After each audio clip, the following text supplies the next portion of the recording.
गांव के गली गली मन तुर सूरता बस गे। पहली नजर मन देखे हो दिल मोर हर ले गे।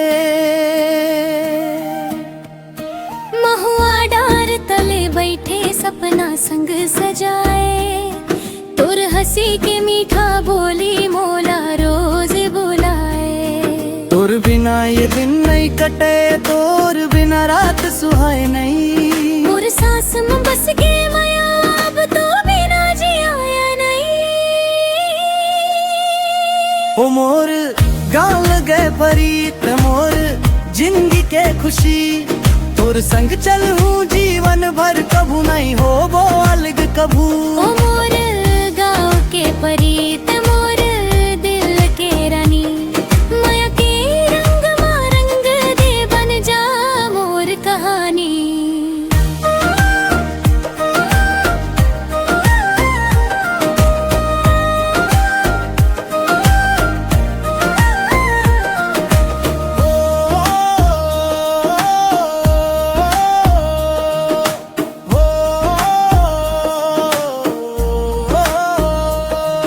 के खेत मन हवा चले, तोर नाव गुनगुनाए। नदिया किनारे बैठ के तोर सपना मुस्काए।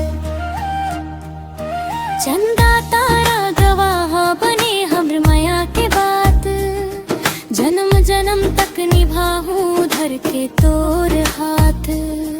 बरसात के बूंद जैसन तोर माया बरसत है। मोर हर धड़कन में अब तोर नाव बसत है।